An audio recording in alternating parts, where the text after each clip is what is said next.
Today's episode is with Michael Rectenwald. For those that aren't familiar, he was a New York professor, Marxist, turned libertarian, turned LP presidential candidate. Yeah, quite the interesting story arc, if I do say so myself. We get into that, but he's answered a lot of questions as to his origin story, so I took it way, way deeper. Like, dangerously deep. So deep, in fact, that about a half an hour of this had to be cut. And I will be putting that on my locals exclusively because I cannot possibly post it elsewhere. Sorry. If you want to support my work and go watch that segment, it'll be libertylockdown.locals.com. Or if you want to go listen to the audio version, I will be posting the full interview on audio. But it'd be nice if you want to support the work too. libertylockdown.locals.com. Yeah, half an hour of that is just way too hot to handle, but it's probably the most important stuff to talk about because you don't hear it anywhere else, and it's all true. So it's up to you if you want to hear that part. But the rest of it's great too. We absolutely go hard in the paint throughout, and there is really nothing off the table. And I think you guys will find this to be a really compelling interview, and I hope you enjoy it. Enjoy. Welcome, ladies and gentlemen, to another episode of Liberty Lockdown. This is Clint Russell, and I am joined today by LP presidential candidate Michael Rectenwald. Thank you for joining me, Doctor. Welcome in. Hey, thanks for having me, Clint. Great to be here. Absolutely, man. Did you get a chance to watch the GOP debates?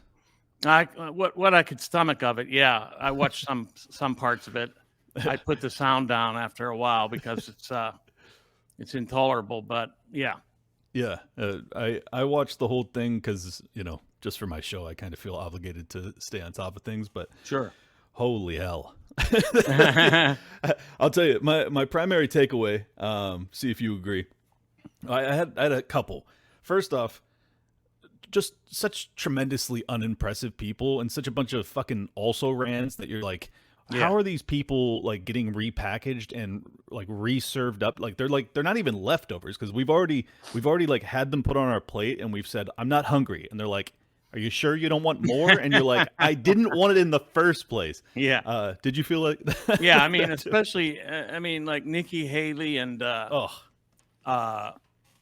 Chris Christie, Krispy Kreme, and some of these other yahoos. I just, they're just intolerable. Mike Pence. Oh man. He's just, first of all, the most scripted, sanctimoniously scripted person in the world. I mean, I don't know where he gets his, stylistic advice from, but he ought to fire them immediately. Although I think it's become so habitual with him that he couldn't change tunes now if he tried. No, to me, his retirement, he's like a walking ED ad. Like he looks like a guy. Anyways, yeah, I honestly like the only guy that I even like, and honestly he's too packaged. He just comes off too polished. Is Vivek Ramaswamy? Yeah. It's like he's got enough good things to say that I'm like I still like the guy, but it's just like I think more than anything what I want, and I think there's a lot of people in America, I can say broadly the American people, but I am just so sick and fucking tired of the just the polished politician shtick. Yeah. Like I don't buy absolutely. it Yeah, all. man. They're so, like in the case of Vivek Ramaswamy, he's so coiffed. Yeah. And that hair last night was the hair. Looked like he had like some sort of animal rug on his head. It was really. But I met Vivek. I spoke right before him at a Hillsdale College event. We had this was long before he announced his candidacy or before this whole race began. And he's a nice enough guy, but he was like, "What'd you talk about?" The theme of the whole event was the Great Reset, and he asked me what I talked about. I said, "Well, the Great Reset, of course." Right. And I thought I did a great job, but he got up there and he's extremely polished, but also I have to say like milquetoast really when it came down to it. In terms of the actual content of what he has to say. say. Terms of the actual content, right. And it was also a lot of hopium. Yes. I thought. Well, and I think that's kind of what his campaign is. I think that's the other thing that I feel disconnected about with the current political class is that they don't seem to reflect the dire nature of our circumstances Right. the way I would like them to. And I know that's kind of been the historical politician thing to do. You have to paint this rosy picture that Yeah. I'm going to lead us into this, this new sunrise or whatever. And that's just not reality. And I think like No. anyone that's paying attention knows that it's not reality. Like we have rough days ahead of us. And I think what we need is an adult to tell the people what we're up against and why and how we might actually get through it eventually. But when he talks, it's just like, I'm just like, dude, you're spinning this way too positively. And that may work for the vast majority of voters. I don't know. But for me, it ain't flying. Yeah, when they come out, I'm like, what are they smiling about, really? What the hell is so good? What's the good news that I'm missing here? Because as far as I'm concerned, we're looking at, national economic catastrophe, political tyranny, verging on complete totalitarianism. We're looking at the absolute disillusion of national sovereignty, which has problems, which poses real problems, even for libertarians, I would argue. And we're also looking at like the erosion and total abrogation of our rights. So what's this smiling about? And whoever wishes from that party to take over the reins, I don't trust them at all, because they're going to do the same sorts of things they did, under COVID, with the Iraq War, etc. Yeah. All the things to get us here, exactly. Yeah. Which is why we so desperately need a third party. And obviously, you are running for that position, and I'm thrilled that you have thrown your illustrious hat in the ring. We need someone who can actually speak to the circumstances that we're in. The entire time I'm watching the debates, I'm like, if I was up there, I think what I would do is I would, like they do look into the camera, and normally if you break the fourth wall, it's kind of corny, but like I would probably do that, and I just say, hey, could we like stop with the pleasantries and just level with? I wouldn't say the American people, because that's also too politician-y. Can we just level with people here? Like, this country is in rapid decline. And it's because of many of the people that are standing to my left and right now. Right. Like just hit them directly in the face. And people just don't do it. And I know it's like, it's a small club and you can't go that hard, but like if you're up there playing for keeps, be real. Like that's what I mean, even though Trump still has his own kind of shticky delivery, he was still willing to point out some things that the vast majority of the political class has just been unwilling to do, even though he was full of shit to a large extent and he didn't get much done. At least he was like, the media lies to you all the time. All the time. And we're in a state of civilizational decadence and decline. And all this can be attributed to the political class and the economic elite, especially the Fed and Wall Street. I mean, what they have done is destroyed time preference by throwing all this money out there. And effectively, look, now we have people looting things. I don't know if you've seen these videos circulating on X in Philly. About Philly. I mean, these people just walking in and grabbing iPhones and piles of clothes and just, and largely they've been getting away with this. There was some police crackdown this time, but this just shows you what, and in a way, they're just doing on a very small scale what the state is doing, of course, on a massive scale. Yes. So they have given their approbation to theft, and now these people are thieving on a petty level, the exact same way that the state is doing on a massive scale. Yeah, well said. And it's theft and lawlessness. It's like that's what our political class is. Absolutely. They're robbing us blind, and no one ever holds them to account. And if they are held to account, it's just because they're, the dissident wing of the political establishment, which isn't really on the side of the people either. They're just the ones that aren't in power currently. And I think that's what's so frustrating about it. But it does put us in an interesting position because, like, as much as I want this entire thing to crumble because it is so deeply corrupt and immoral, I still have pause. I still have concerns about, like, what does it look like if they remove, like, if Donald Trump is the Republican nominee and they remove him from the ballot in 3 key states, and then Yeah. the Republican voters realize that democracy is done. Yeah. Like, how do they react, and what does that mean for our country? Do you give that any thought? Yeah, that particularly. I mean, I've given more thought to the idea of what happens if, when I should say, the whole economic edifice crumbles. Hmm. You can't go on I think about printing that a money. lot too. Yeah, and so my concern has been basically how do we withstand it? How do we bolster ourselves against this? Sure. And the way that I think is that effectively it's local. You have to get local control and power, and we need parallel currencies in place because the dollar's worth is rapidly dwindling. So we need other currencies. We need parallel economic structures, parallel political structures, parallel social structures, Hmm. and like a parallel civilization, because this civilization is frigging crumbling. Yes. And so we have to be at least the remnant that Hmm. passes on to the future a legacy of liberty and individual rights, property rights, and some sort of cultural integrity that our children and grandchildren or whatever, whoever the descendants, the Our, posterity can our live in. progeny. Yeah. Yeah.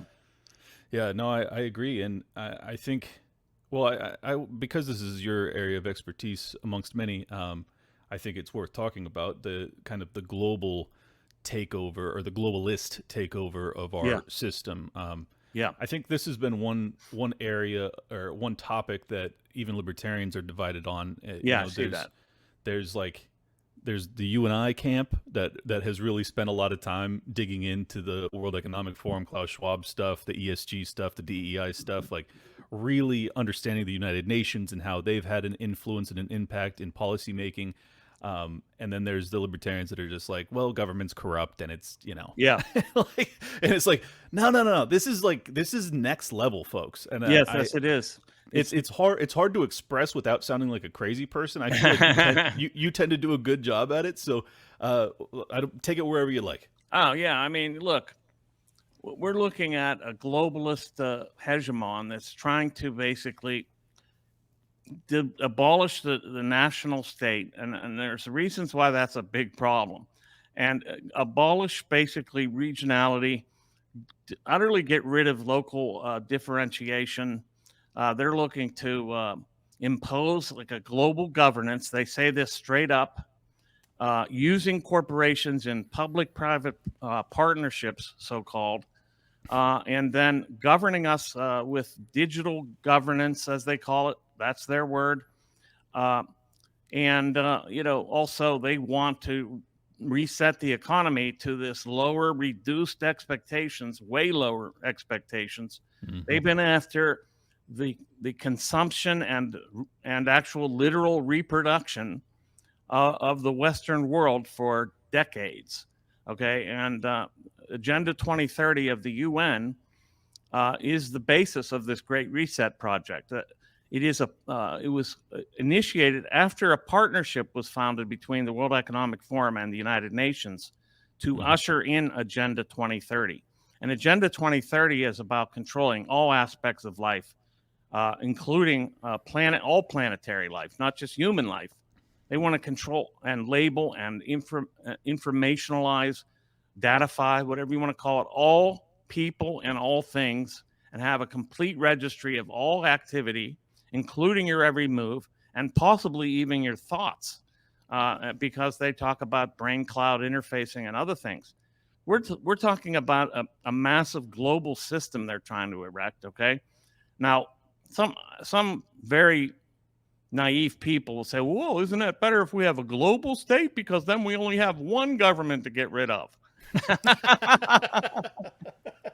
As I discussed today with Michael Rectenwald, the economy is kind of a disaster.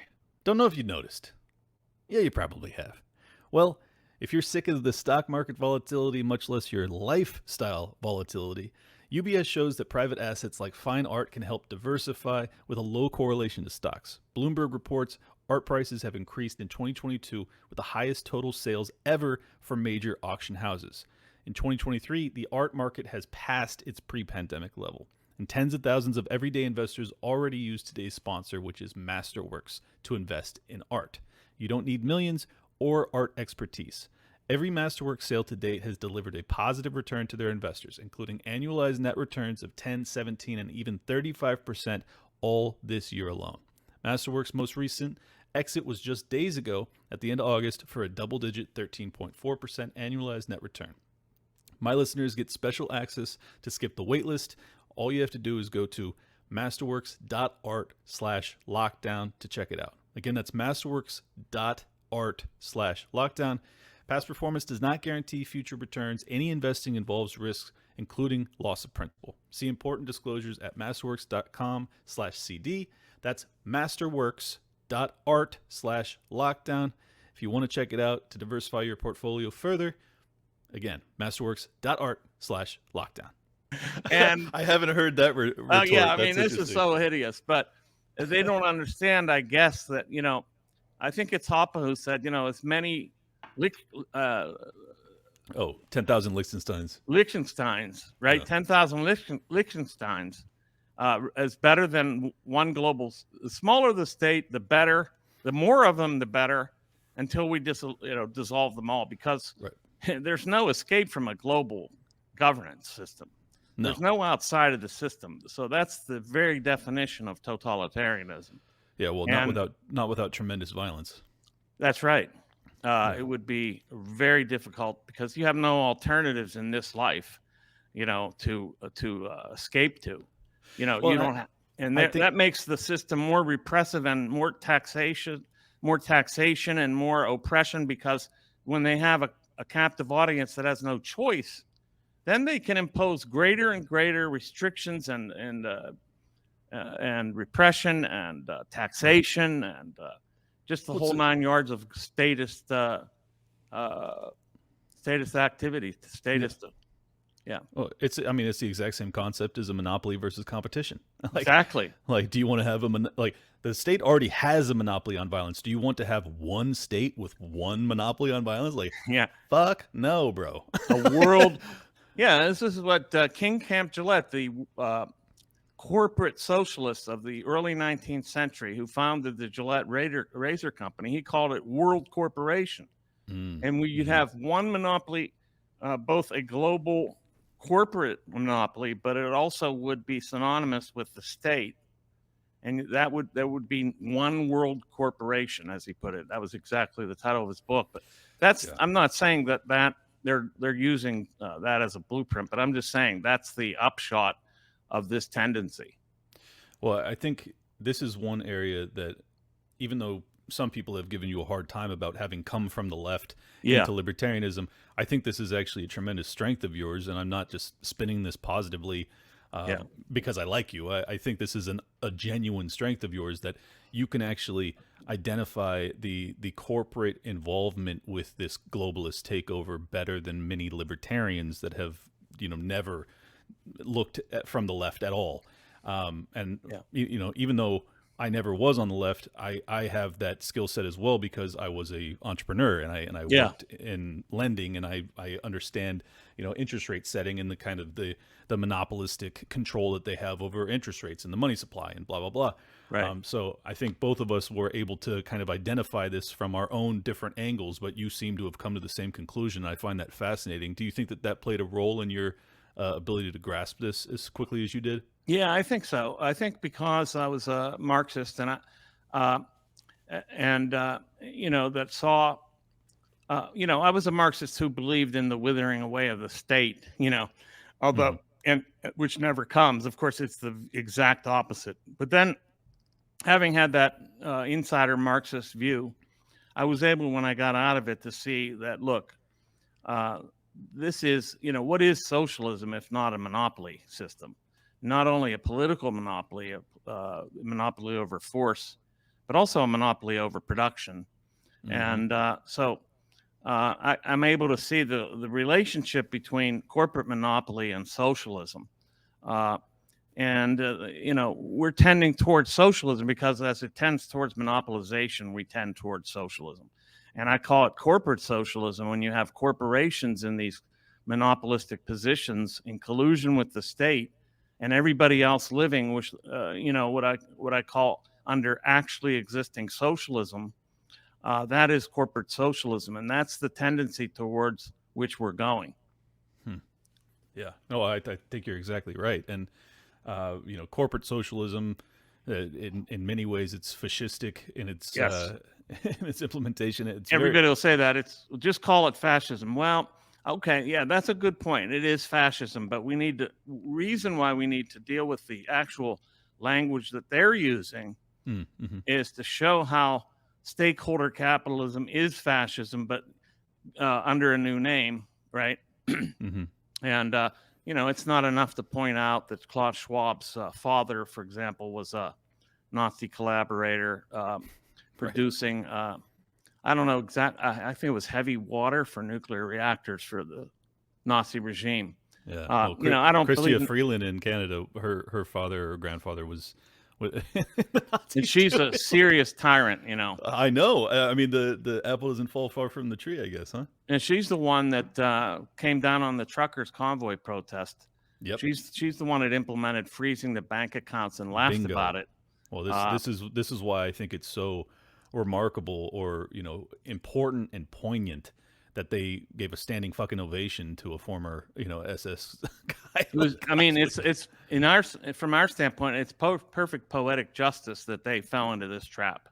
Indeed, because this is where they are. And Chrystia Freeland, by the way, was a young global leader in the World Economic Forum. So this just shows you, these globalists, okay, they wouldn't have a foothold if it weren't for the state and the states that they penetrate. Yeah. But they nevertheless have a great influence over the behavior of these states. And that's what's going on. And that's important to point out. I don't think that I think we ignore this globalist imperative that they're under at our peril, frankly.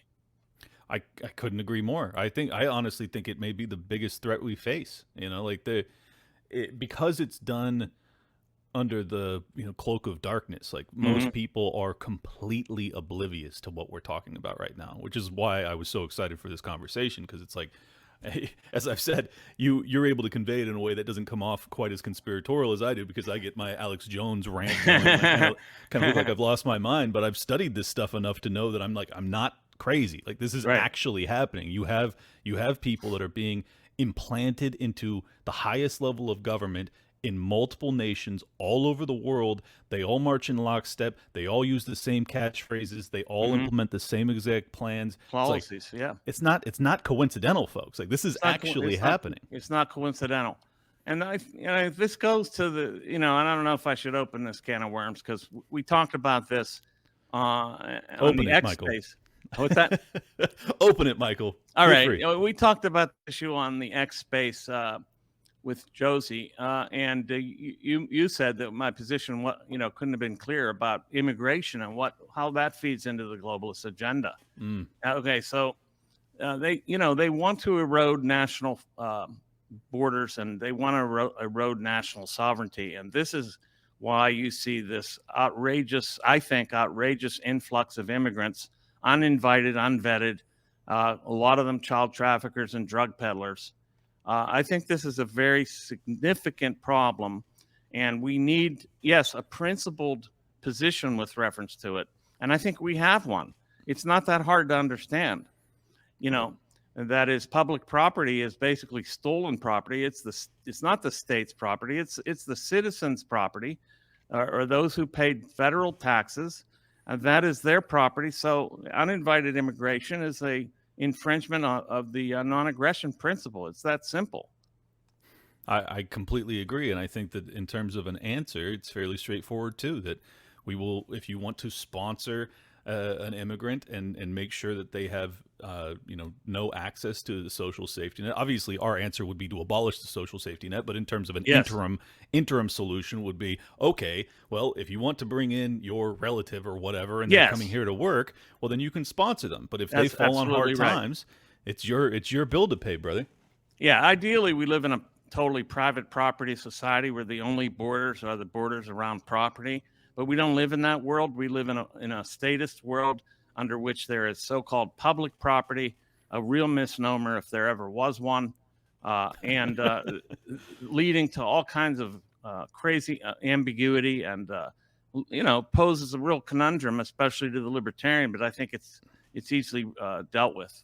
I agree, and it's sad that we're so divided on this topic because Yeah. I think oftentimes the people that are the open borders libertarians, they hear us talk about this and they think there's a level of callousness to it, Mm-hmm. and I just want to emphasize to them, like, that's the same exact mindset that people have when it comes to our support for capitalism and property rights, is that we're callous, we don't care Yeah. about the poor. It's like, Right. no, you already understand the reason we believe in capitalism is because we believe that's the best thing for the poor. It Like, increases social welfare overall more than anything else. I mean, exactly. this has been demonstrated. You and know, and it's the same, but it's the same thing with this immigration issue. It's like is it a net benefit for some of these immigrants that get across the border? No. Of course. No, yeah, of in a course, way, of course, there's some of course. benefits, but there's some real. I mean, you got people in cages. Right. So, you got people laying on the street. I mean, maybe that is preferable to what they had. Well, But for some of them it is, for some yeah, of them it's not. yeah, But my point is, like, as you said, because the public land is really owned in it is as close as it can be to the citizens that are paying taxes here. Well, then their say matters, it does and matter. you're just never going to have a majority support in a democrat system, or democratically functioning system, to have open borders. Like, this is just not, it's not tenable to the American people, and to dismiss their concerns is crazy. And also, might I add, I think their concerns are well founded. Like, if you have 3 to 4 million people coming across undocumented, most of them fighting age men that don't Hmm. speak the language, that have totally different cultural perspectives, it's going to create such a dislocation in this country that we may not be able to recover. Like, we could Yeah, actually have real civil strife and conflict if you allow this to persist. And it looks as if, without some major turning around of the Titanic, like, it's going to get to that point. And yeah, that's why I'm concerned about it. I don't know about you. yeah, absolutely. I mean, it leads to cultural clashes. It is going to, it's going to be the idea. These people are going to suggest that this is theirs, and Yep. and they're going to act as if it's theirs, and then they're going to start making demands, and they're not going to be met, and then there's going to be clashes in the streets.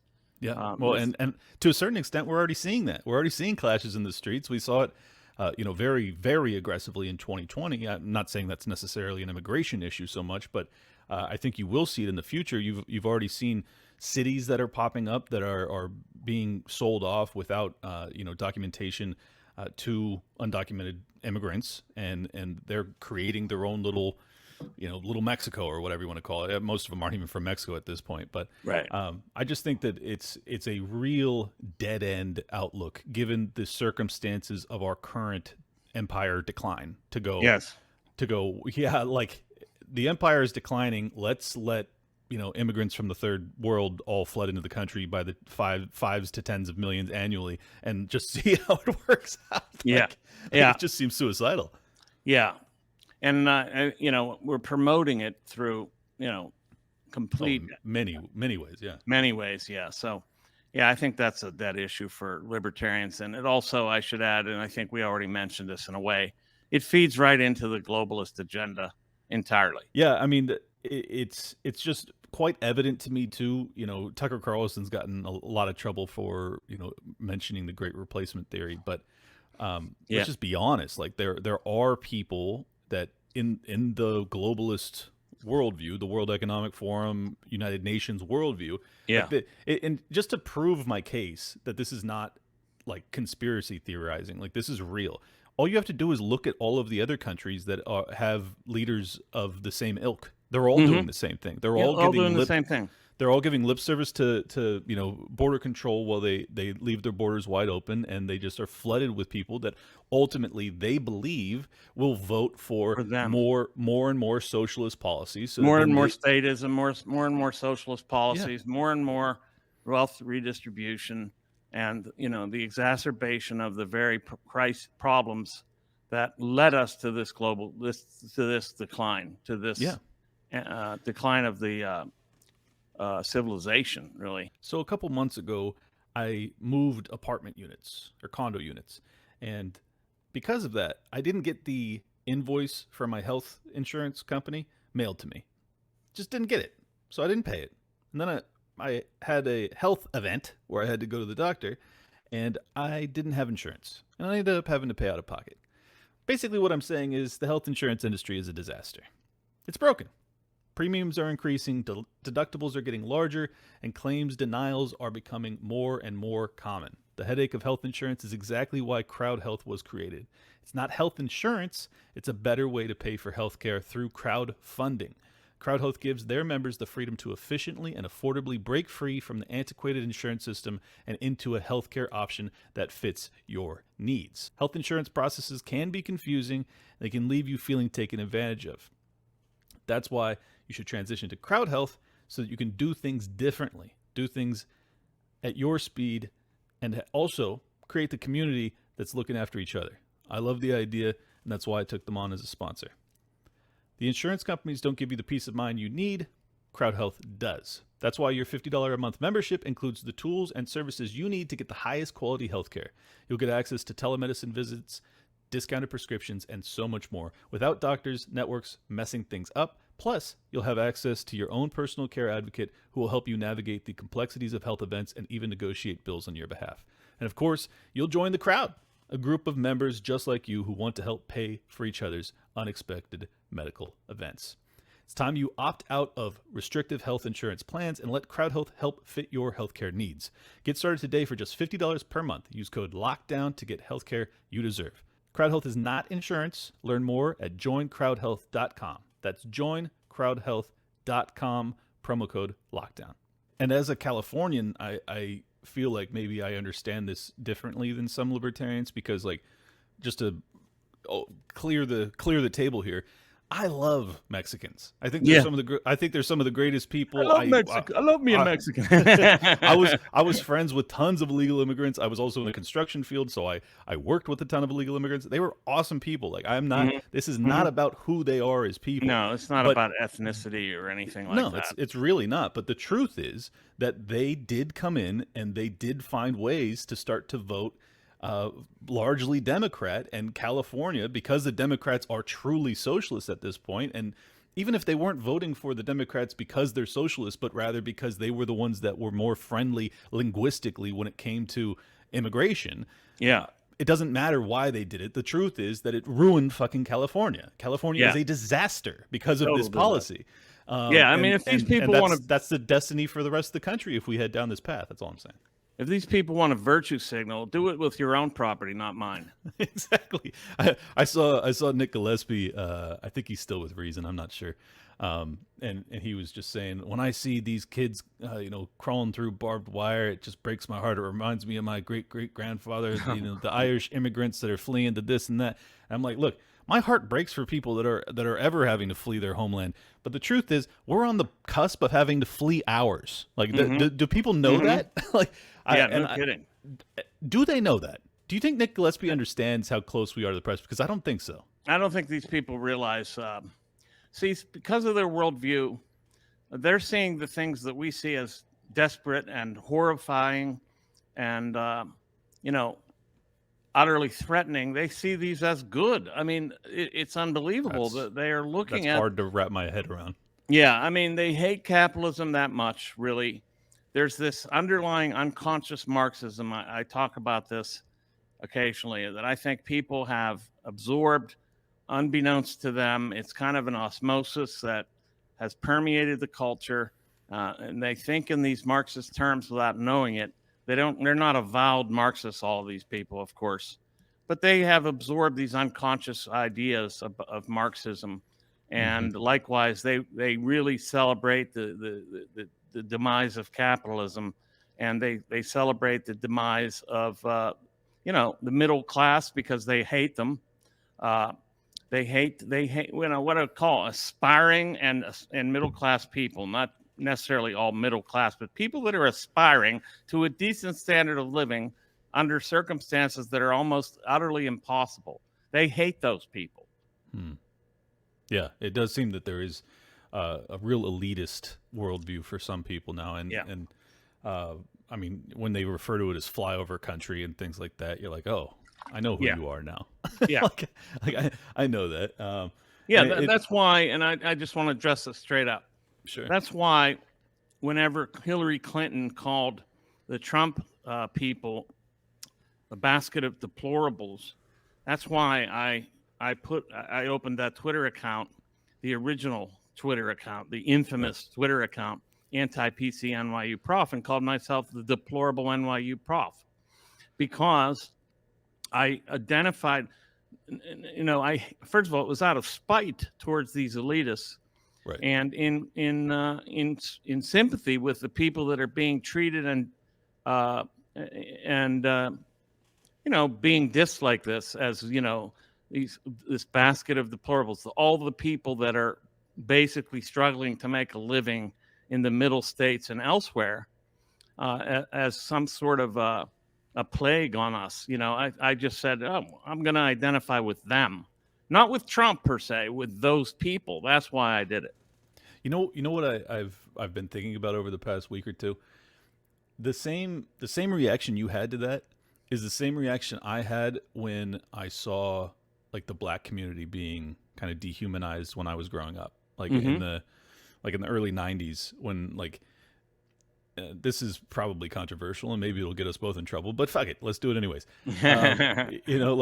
Like when all of the cultural leaders for the black community, to a large extent, not all, but many, were gangbangers and people that were like just really showing kind of the seedy side of life, not good influences, I would say, kind of like the Andrew Tate of today, where they may have some good messages, but for the most part, I don't know if they're like a net positive. It's questionable. But more than that, what I see is I saw the persecution of the black community to a large extent over the rest of America. Yeah. And I thought it was wrong. I thought that like when drug they were war and so forth. Yeah. Exactly. Like I'm not saying there's like this vast systemic racism, but I'm just saying like there was definitely, you had politicians that were talking about it. Was Joe Biden was talking about Joe Biden. The whatever jungle he called it. He called it I think concrete jungle or something like that. Yeah, something, and you're just like, geez, man, I don't know. This is pretty aggro. But I feel the reason I have more kinship today, and by the way, I loved rap music, and I was the biggest NBA fan, and I just loved black culture. Like that was my thing when I was growing up. Yeah. And now as an adult, what I've seen is it has been inverted, and I think people will struggle to follow me on this, and I hope you can see what I'm seeing. But if you can't, that's fine too. Is that I see the same persecution that came for the black community is now coming for the Trump supporters. That's what I see. I see injustice, and it bothers me whenever I see it. Yeah, that's right. Me too. It bothers me a great deal. When I see I'm going to be straight up. Look, these January 6th protesters thrown in prison for 17, 15 years, and 2 decades for one of the guys that wasn't even fucking there that day. It wasn't even there. I mean, that is the state, that is the regime in action. Okay. So I oppose it, and it's morally and reprehensible. Yep. So look, if we're going to be real about what's going on, we got to notice these things, and we have to speak out against them, and we have to oppose them. Even the treatment of Trump, regardless of the fact that he's, able to stand all this, I think it's an outrage. This is agreed. This is signs of totalitarianism, whether you like Trump or not. And if you can't get past that to see this, then you're missing a big part of the picture. Exactly. I'm afraid. Exactly. I mean, that's been my point all along, and I've been beating this drum for a long time about January 6th. Is like, look, I wouldn't have done it. I certainly wouldn't have. I certainly wouldn't have done it for Trump. Like, I think that's ridiculous. But like what I see in that is horrific. The treatment that they're receiving is as un-American as it gets. It is Patriot Act level domestic war on terror stuff. That's what we're witnessing in real time. And people are just fucking totally either oblivious to it, or they just go like, I don't like those people, so I don't care what happens to them. I Well, know you're it's next, buddy. Like, what are you doing? Do you understand what this absolutely. precedent means? And I think it's really important that people try to, even though we live in the most partisan time in my lifetime by a large margin, try to drop the partisanship and understand that like the enemy is still the state, and the state is growing exponentially, and if you utilize it to go after your enemies, it's a ticking time bomb that you're setting off. It's And only increasing the power of the state and making it more totalitarian. I mean, I will add this as a sort of uh, a kind of a, I don't know what, forget it. How you, but I'm also appalled that Trump, frankly, has not come to the defense of these people in some way, either rhetorically or financially. Nothing. I mean, as far as I can tell, he's done nothing about this. Yeah, So well, I pointed this out to Jacob Chansley, the QAnon shaman, you know, the guy with the horns on January 6th. Yeah. I had him on my show a month ago, and I said the same thing that you just did, and he said, you know, I think that if Trump were to speak out on our behalf, it would have been worse for us. And I was like, that's possible. I was like, damn it, that's a really good point. That's a good point, actually. Yeah, but that's probably right. But I don't think that's why Trump's doing it. I think Trump is extraordinarily self-interested, and he doesn't really much care about his supporters, even though he gives great lip service to that. But I just wanted to add that into the mix of like, that's actually a good point. If he gave his rhetorical or financial support, they possibly would come down even harder on these people, if that's possible. Maybe life sentences. Who knows? Yeah, which I mean, they've already come down on them incredibly hard, so it's hard to imagine that. But I wouldn't be surprised if they would have called for their execution. Frankly, I mean, it seems like we're getting close to that, really. Yeah. I don't put anything past this regime. And you had Mike Pence on the debate stage last night calling for expedited death penalties, and I'm just like, man, like, do you understand where we're at? Like he, I mean, granted, he's clearly, you know, deep in the regime, so he's safe. Yeah. But like for anyone in that audience to not immediately recognize how perilous that is, like if you were to have expedited death penalties for anything in this country, especially the GOP voters that are sitting there right now, right? Like, have you guys lost the plot entirely? Like, it's your neck on the line. Yeah, man. I mean, they took the Patriot Act and used it against domestic terrorists, so-called. And, you know, these poor people were duped into supporting what is effectively being used against them now. Exactly. What a shame. I mean, it's a travesty, but I still feel sympathy for them, despite their having been duped. You know, just because they're dupes doesn't mean the state is right, you know? Well, exactly. And, I mean, speaking of having sympathy for dupes, the COVID era is recent memory. I was actually this morning I was listening to Sam Harris, which I don't know, I'm obviously a glutton for punishment that I can't stand that guy. I gotta be frank. That I would ever submit myself to listening to him, but it was his reflections on the COVID era. So I was like, I gotta hear this, because he's been getting dragged just mercilessly because he continues to try and reframe it as, I was right because I was functioning off of the best expert knowledge at the time, so it doesn't matter that I was wrong in hindsight because I was right in the moment. It's like it's the craziest mental gymnastics. But I think there are like, the reason I thought this would be an interesting topic for us to discuss is there are tens and tens of millions of people in America that are doing the exact same thing that Sam Harris is doing. Yeah. And I feel like, even though it's highly unlikely we can ever really unify as a people again, I still think it would be nice if we could have some sort of coming together in terms of forgiveness and understanding about what happened during the COVID era, because otherwise it could get very violent in the not too distant future. I'm just curious if you have any thoughts as to like how, I guess I'll ask you, how are you handling personal relationships that may have been destroyed during that era? Because I had plenty. I had I had some issues, especially with my daughter, actually. My sons are all completely, I don't know what, red-pilled. Based in red-pilled, yeah. And they didn't buy it at all. My son at first said, I said to him, I'm not worried. When this thing first became a so-called pandemic, I said, I'm not worried about this virus, man. What I'm worried about is what the state's going to do to us. Right. And Same. I wrote this in an essay. It's in this book called COVID Canaries or something like that. I can't remember the title, but anyway, yeah. I said the state's going to come after us, man. This is really bad. And he goes, "Oh no, the state's our only hope." I go, "Oh no, it isn't, man. You're going to see this." Anyway, he came around very shortly thereafter, and he's very well apprised of all this. I think in the case of Harris and people like that, see, they always talk about skepticism and science and how you have to have a reasonable skepticism, as Richard Lewontin put it.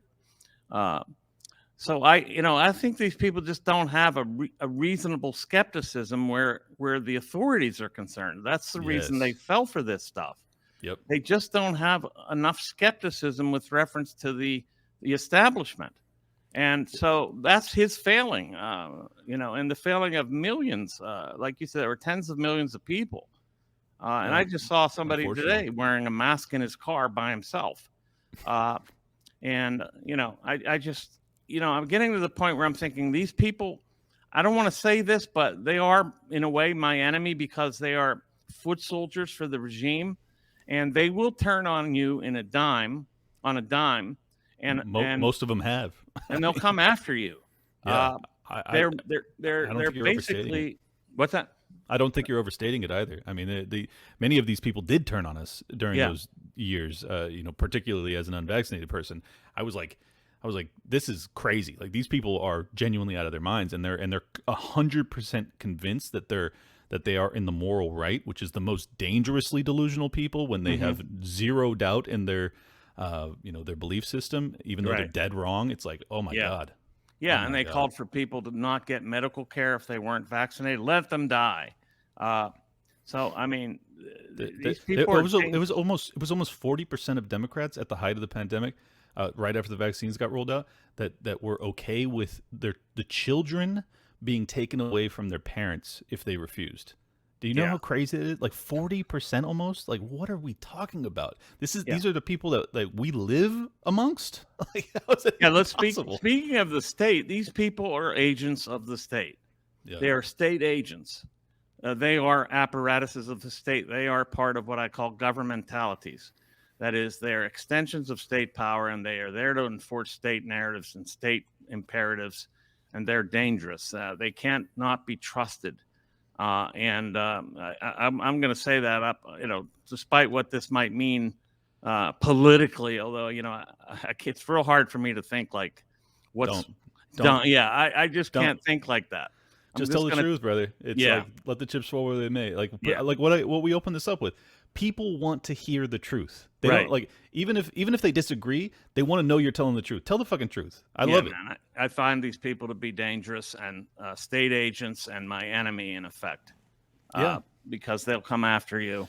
It's hard to say because I agree with you, but it's like I still have sympathy for them, even though they have none for us. You know how crazy it is that I still like, and I think it's because like I know some of them well, and I'm like, these are people I loved. I loved them. I have relatives that are completely out of their minds with this stuff. So I still can maintain some sort of compassion for them. But at the same time, I do fear them. Like I do know what they're capable of. Mm-hmm. They are to be feared. It's a wild time. A wild time. But most of my family, except for my daughter, we don't talk about it. We don't talk about any of this stuff. And interestingly enough, when she's a psychotherapist, which makes her somewhat dangerous. But when I told the family about my candidacy. And she was concerned, she didn't get into my politics at all. She didn't make that an issue. Mm-hmm. She was just worried about me. And I appreciate that. I just want to put that out there that she was concerned about me and withstanding the kind of, attacks you get no matter what. And, so I got to say that, I haven't lost relationships over COVID, to be honest. Well, that's good. That's good.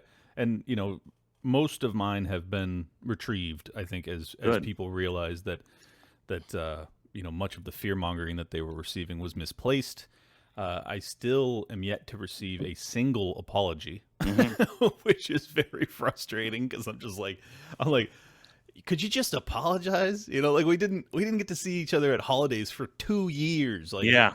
really? Like nothing? Yep. You don't have any reflection on this? But this is why Yeah. I know Sam Harris is not alone in his delusion. Like there is a Yeah. lot of Yeah. mental gymnastics that are happening to try and make people feel okay about it. And I want to move past it as much as anybody else. Like I really Right. do, but it at the same time, it's really I think it would be a really bad move to forget what happened To and forget. like and like what these people are capable of.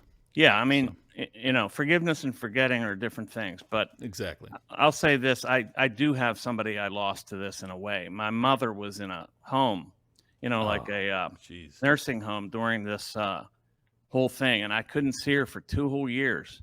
And then we were finally able to see her, but outdoors and social distanced. And Wow. then she died. Okay, Oh so man. that pisses me off to no end. I lost my mother without being able to be with her for the last 2 years of her life, and I think the lockdowns and the isolation, definitely Decrease her life. exacerbated her Yeah. breakdown and eventual demise. Because my family, her on her side particularly, her aunts lived to into their hundreds. Mm-hmm. So they had a lot of longevity and genetically. And she died at 97 and going on 98. So I think she could have lasted much longer. Yep. You're probably right. And unfortunately, I had to end the episode right there. And you can guess why. We go into all of the past 3 years in detail: Ukraine, the coup, the whole thing. And we do not hold back. And some would say we get into Alex Jones territory, but it's all provable. So, if you want to hear the unvarnished, unfiltered truth, go to libertylockdown.locals.com and you can watch that missing half an hour segment. I apologize. I got to do what I got to do. I still tell the truth all the time, but sometimes I got to move platforms to do so. It's the way it works. Last but not least, I want to mention that we did an incredible interview with Sargon of Akkad, aka Carl Benjamin, over on my show with Luke Rudkowski, which we still don't have a name for. If you got any name ideas, feel free to send them my way. We're batting around a few, but we can't come to a conclusion yet. We're 3 episodes deep. We've done like 500,000 views between those 3 episodes. Crazy. This show is popping right now. So I hope you guys will check it out. And as of now, you can see it over at the We Are Change, all one word, either YouTube or Rumble channel. If you want to see the full version, totally uncensored and crazy, it's over on Rumble. Again, that's the We Are Change channel. Enjoy. Let's end with this. I'm as we kind of started with this actually. What the economic outlook, but and I know your answer is already go local, inoculate yourself. But I am curious. What you see more broadly, like, do you think we have time? Do you think we have, because like that's my big question on a lot of things actually, like the better, economic strife, the social strife, the governmental tyranny strife, like all of it is escalating simultaneously, and it seems to be like picking up pace too. So I'm starting to get nervous that we don't have a ton of time to prepare. So I'm just curious if you have any instinct on this. Yeah, my instinct is that we're very late to the game. And whether we can convince people to do this in terms of their local, getting this regime off of them locally and building these parallel structures that can withstand the collapse and the horror that we're going to be seeing and we're already seeing glimpses of. We're late to the game. I'm going to be honest. And I can't emphasize this enough.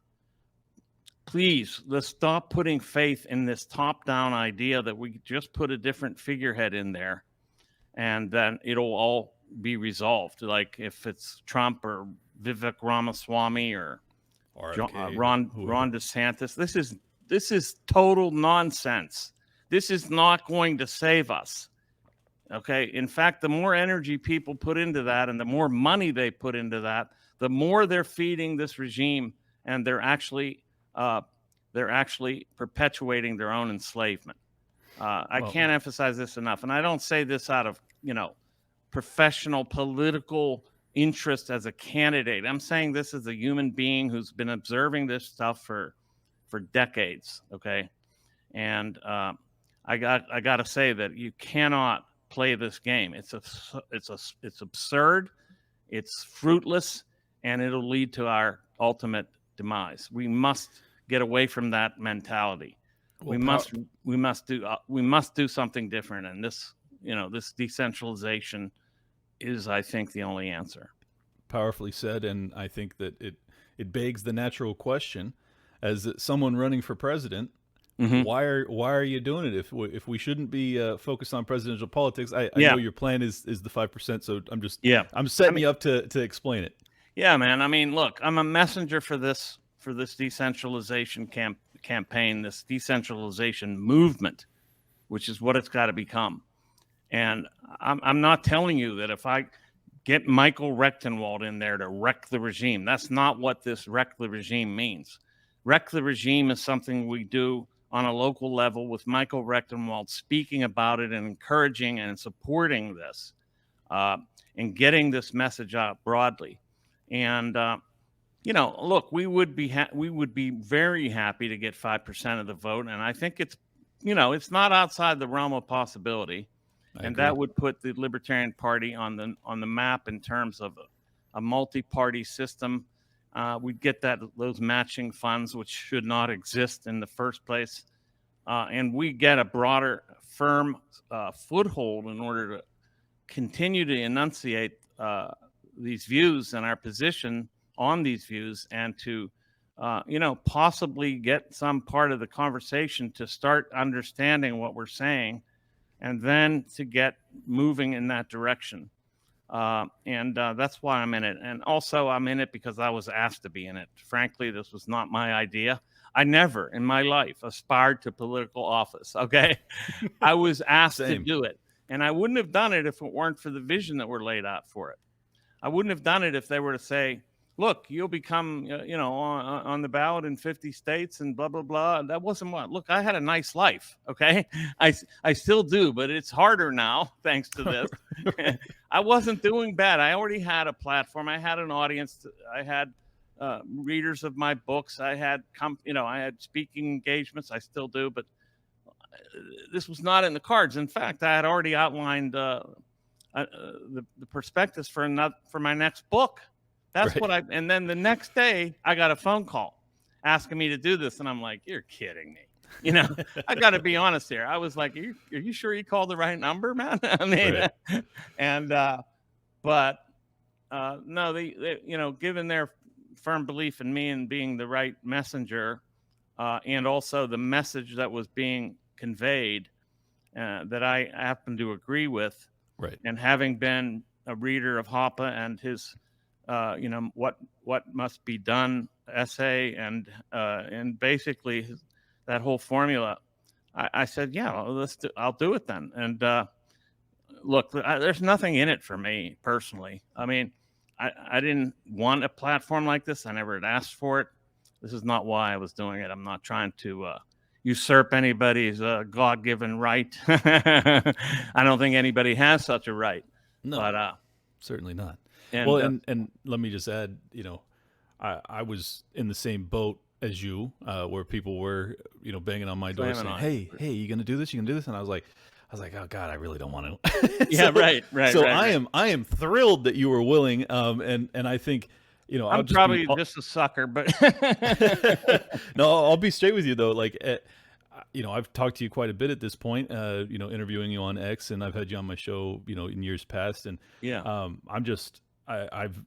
I haven't heard a word from you that I disagree with. I'm just being totally honest. A lot of people will, think that I'm endorsing you or something just because I say that. I'm not. I still think that the race should play out. I think that the party should choose. I think that the the voters and the delegates, like, they should have their day in court, so to speak.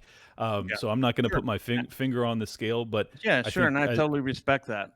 I think you're a fantastic candidate, though, and I think that your worldview couldn't be more in alignment with me, and I am I'm rooting for you, and I also wanted to lend the invite publicly if you're open to it. Josh Smith is another personal friend of mine, and he would be, I think he would be open to debating you. Would you be interested in, say, maybe a Sure. month or so coming on and Yeah, doing that? sure. Yeah, sure. Okay. I mean, Josh Smith is not my natural opponent, and this.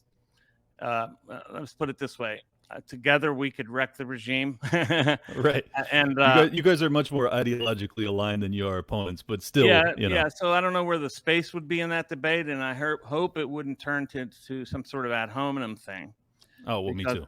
That would be that's stupid. not where I want to go. I do think, I mean, I will say this just as an objective observer, if I could be, Sure. with reference to myself, is I think that I have the potential to get a much broader reach because of the milieus that I have presence in, and having been, despite the fact that they suck Fox News many times, many Sure. times, and having a broad reach, I think, and I have a lot of loyal followers who are willing to actually change parties to support me. Yeah, that's a big Not deal. not just insiders. This is not just inside baseball, but a lot of supporters, and I'm talking thousands, and they're willing to become delegates if they can, in order Yeah. to do so. Well, And that's what matters more than anything. yeah. So I mean, I'm trying to do what's best for the party here. I wasn't a big L libertarian all my life, and as a matter, I've been a little L libertarian for 7 years now. And I have been very assiduous in my study of libertarianism, and I think I'm well prepared for this. I didn't think it would ever be a role that I would ever entertain or even dream of, but others thought elsewise, and so I said okay. Well, I appreciate you taking the time out of your life to do it, and I know it'll be stressful, it'll be challenging, but I hope it'll also be gratifying. I mean, as we've already discussed for the past hour, I don't think that the time is short. We need to get this short. message out to as many people as humanly possible, and Right. my personal opinion is that, like, if there is any hope, even if there's no hope of actually, like, winning the presidency, if there's any hope of reaching the broadest audience, if we were to get 5% in this election and then be able to be on the debate stages in Right. 27, 28, that's where you could really fuck this whole thing up. Like, you could just, like, you want to wreck the regime, get one of us on the debate stage with Exactly. the other demons. Like, it would be crazy. So Speaking of get one of us, Clint. I mean, like we've talked about this personally, man. I would love you have you on my team, but well, I'm not asking for anything right there, right now on tape. I appreciate it, man. And look, I'm still open to it potentially, but man, I just I hate politics. You got a nice I life hate too. Looking at that view right there, look at that, man. I mean, who wants to sully that with all this? Well, it's the other thing is I just started a show with Luke Rutkowski that we're doing live in Miami, and it's doing really well right now. And we've only done 3 episodes, and we're averaging over 100,000 listeners or viewers per show. It's fucking incredible. Yeah. So like, for me, it's all, as you know, like, this particular era is all about messaging. So, like, I'm just trying to do whatever I can to get the message out to the most people. And a lot of people view that as, like, opportunism, or like this is all about you. Like, it couldn't be further from the truth. I want to reach people. Like, I'm really in this shit for the right reasons, even though people maybe can't see that sometimes. Like, it's desperation time. Like, it's fucking fourth quarter, clock ticking down. We gotta reach everybody that we possibly can. And let me interject real quick and just say, I will be linking to the LP sign up in the comments. If you guys are interested in becoming delegates, it'll only be 1,000 or 1,200 delegates or something like that ultimately gets to decide who will be the candidate. I was one of those delegates to decide the chair position in 2020, 2022. And it's a really interesting experience. Like, if people are interested in doing it, you will actually be one of 1,000 or so people that gets to decide who will be the presidential candidate. So if you love Michael, if you love Josh, if you love any of the other candidates, this is your opportunity to really put your finger on the scale in a way that your average vote will never ever matter. So it's like $20 a year or something. It doesn't cost hardly anything. You just got to go to DC and cast your delegate vote if you can become a delegate for your state. So I just wanted to throw that out there. in the case of people supporting me, we'll also help you to get there. Let me just say one last thing cool. about self-interest is that I actually gave up income to do this. I would imagine. I gave up a podcast on the Mises Institute site because they couldn't have me on. It was, my podcast Rekt, REKT, which was just getting off the ground, but I was being, fairly handsomely compensated for that. And I had to give that up to do this. So it's not like I'm getting something here.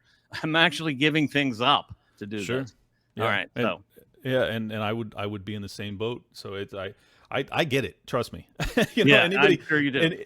Anybody, well, not to mention people think that like I'm in this for money. I'm like, do you have any fucking idea how much money I've given up to be doing this for the past 3 years? Like, yeah, man. I used to run a mortgage company, for God's sakes. I gave up a full professorship at NYU to tell the truth. Okay? I think everyone that's in this, like, if we were grifters, we'd be fucking running for the Republican ticket, or the Democrat ticket. Right. Like there's no money in this, so it's bizarre to me that people still see this and don't understand. Like we're here because we care. Like I genuinely care, I'm looking and self-interest too, because I don't want to die. Yeah, that kind of self-interest is true. Absolutely. Yeah. I mean, there's nothing wrong with entrepreneurship and making money. Okay. No, I'm not knocking it. I'm just saying that's not the primary driving force. In this case, it's not the motivation, because I have other ways to do that were a lot easier. Yeah, exactly. A lot less grief. With a lot of fan approbation and not other stuff that I won't mention. Okay, so anyway, all right. I'm glad that got a chance to get that out. Yeah, well, you'll have a year opportunity or 6 months opportunity to really take some slings and arrows, and I hope you can weather it. Yeah, and come out the other side stronger and better than you came into it, and I think you're already on that journey. So I'm sure we'll talk again in the future, but in the meantime, I hope you keep crushing it on the media circuit. And if there's anything that my audience can do to support your campaign, I should say, go to rectheregime.com. That's REC theregime.com and get involved. Perfect. Wreck the Regime. Alrighty. Thank you guys so much for tuning in. Make sure you hit that like button, subscribe, leave a comment. And last but not least, if you want to pick up any Liberty Lockdown shirt, because I'm still a capitalist over here, go to toplobster.com or sign up for the locals, where you can see actually this probably the second half of this episode over on my locals. So if you're listening to it right now and you want to support my work, go to libertylockdown.locals.com. I'll catch you guys soon. Oh, and also leave a 5-star review on Apple Podcasts. All right, guys. Peace. Before I get out of here, I want to thank you guys for leaving those 5-star reviews on Apple Podcasts. It does really help. We're approaching 700 reviews. Incredible support from you guys. It really helps with the algorithms. It makes people see my show in alignment with Part of the Problem and Tom Woods and Malice and all the big guys out there. Ron Paul. Like if you go to the Ron Paul on Apple Podcasts, my podcast comes up. And that's because of these reviews that you leave, because they know who listens to what and they know what people will like. And that's really, really surreal and awesome for me. So thank you guys again. Let me read those off because I do this from time to time. O-Dog the Boss says, great podcast, amazing commentary on the crazy world we're living through. Thank you so much. Crunchy Boy says, 5 stars. Love the pod. Couldn't listen to Vosh. He's an arrogant idiot. Correct, and I apologize. 5 stars. The Egg Whites. Thank you. Keep fighting the good fight. Your passion for peace is appreciated. No more lives lost to endless war. Thank you, brother. And I hope we can stop with the endless wars. Believe me, I do. Cold Point 954 says, Geesh, that Bosch guy. 5 stars, though. That guy sure did a good job telling you your point of view and personally insulting you without actually saying much of anything he thought. Just another smug, self-righteous, pompous D-bag. Chris from South Florida. Thank you, Chris. Yeah. Anyways, keep leaving those 5-star reviews. You can also leave them over on Spotify. You can leave them in a bunch of different places, but the only place that allows you to write up reviews is on Apple Podcasts. So if you're an Apple listener, please do that. It's the freest, easiest way to help the show. Anyways, tomorrow we'll be having on Ashley St. Clair, and next week I will be a special guest over at the Timcast IRL live show in Miami. I think it's October 6th through 8th, if I'm not mistaken. It's close to selling out, but if you guys want to check it out, I don't have any promo codes or links for you, but you can just Google it, and I hope to see a bunch of you out there. I always do, and it's going to be a couple thousand people, I think. Luke, Tim, the whole cast, Project Veritas guy. I'm blanking on his name. You know who I'm talking about. He'll be there. A bunch of special guests. Patrick Bet David. I can't wait to meet him. It's going to be really fun. So hope to see you guys there. Catch you guys tomorrow with Ashley St. Clair. Peace. Welcome to Liberty Lockdown. Please scan your barcode. Your liberty ain't gone, but yeah, it's on hold. Where did it come from and where did it go?